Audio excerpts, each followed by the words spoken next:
Adios, Oscar. A Butterfly Fable.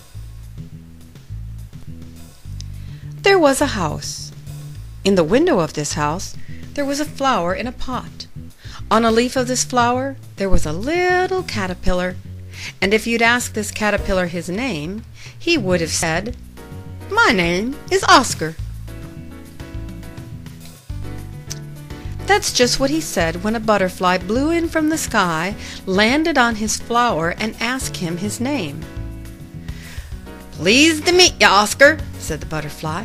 "My name's Bob. I just flew in from Detroit, and boy are my wings tired. But seriously, do you know the way to Mexico?" "Nope, but I sure like those wings of yours," said Oscar. "Thanks," said Bob. "One day you'll have a pair of your own." "Really?" Oscar gasped. "Count on it," said Bob. Then fluttering off on the passing breeze, he shouted, "If you're ever down in Mexico, look me up." Oscar crawled as fast as he could to tell his caterpillar friends all about the wings he was going to grow and how he was going to fly far away, just like Bob the butterfly. "No one listens to butterflies," Squeamy sneered. "They just make stuff up." "Besides, anyone with big crazy wings has to be nuts," scoffed Wiggly.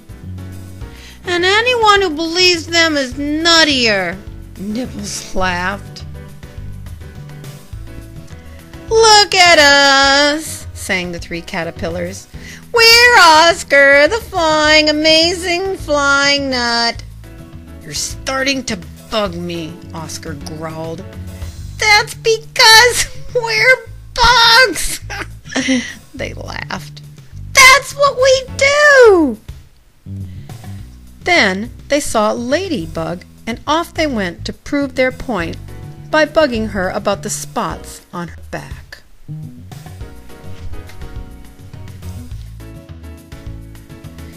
"Don't listen to them. They're knuckleheads," whispered a little voice.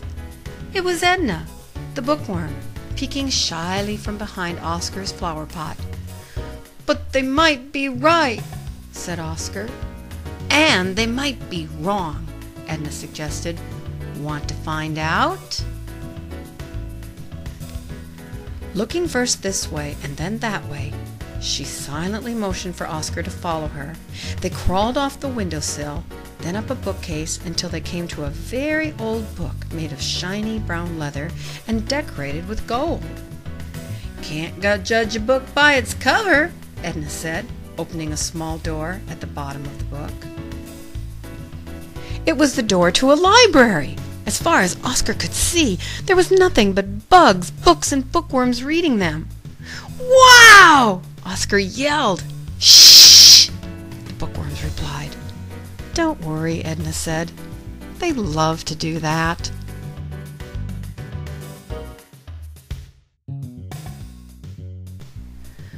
Oscar and Edna found all kinds of books that said that caterpillars do grow wings and turn into butterflies, and that the butterflies who look like Bob do fly all the way to Mexico.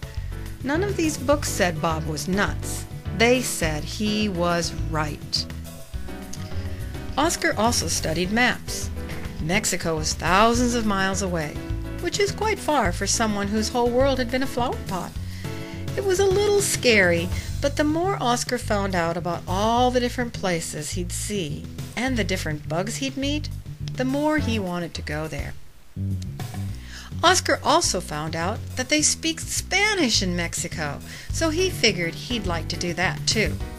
He learned to say hello, hola.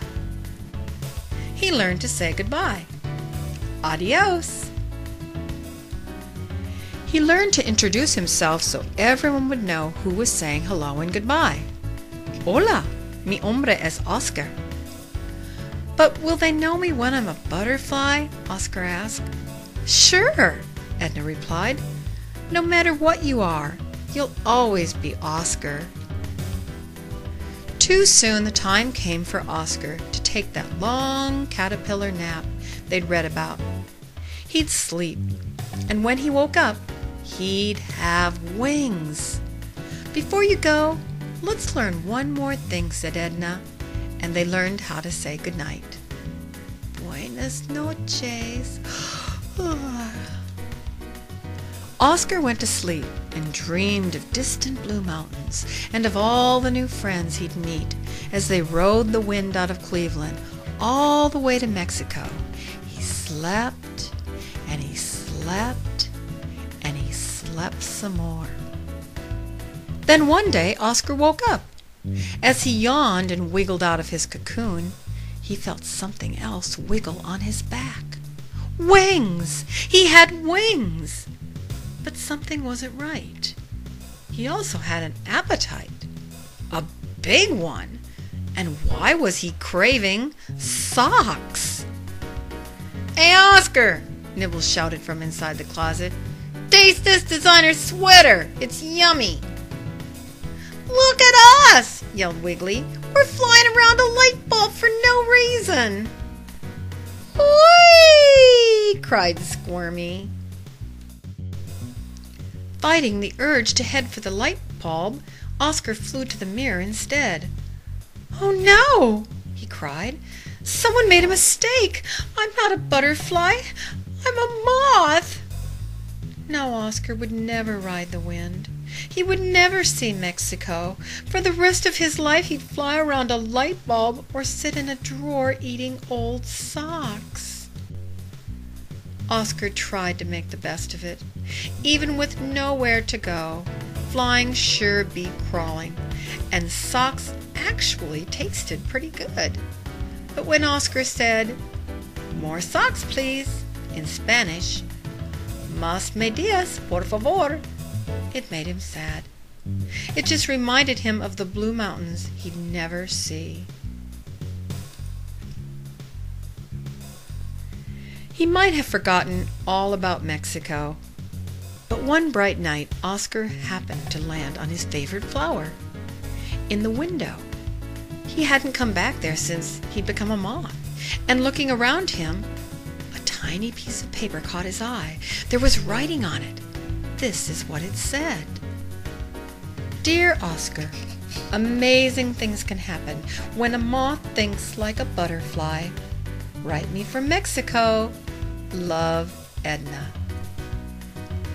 Oscar felt the moon beckon to him like a big light bulb in the sky. Yes, he was a moth, and what a moth! "Adios, amigos," said Oscar. "I've got a postcard to write." And off he soared, up toward the moon and into the great night sky. "Where you going?" Squirmy called after him. "You won't get far," shouted Wiggly. "What's amigos?" Nibbles asked.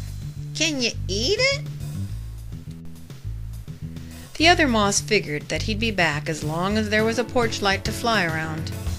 "After all," they said, "he's a moth. That's what we do!"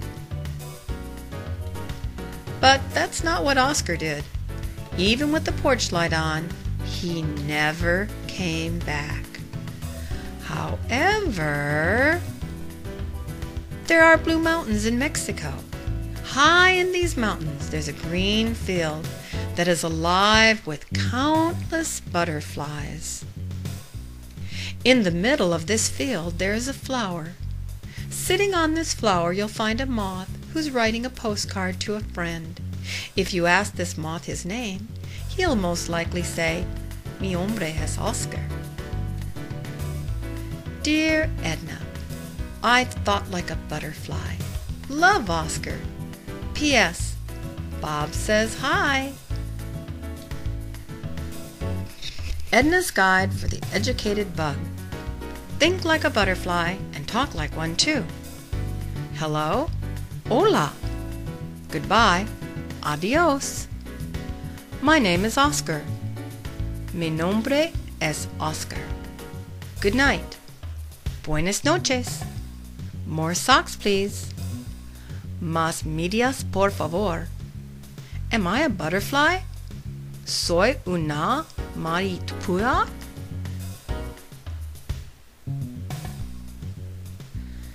Are you a butterfly? Do you like to fly around at night? If you do, the chances are you're not a butterfly. You're probably a moth. Most butterflies fly during the day, but not all, so check your wings. Do you have colorful, large wings?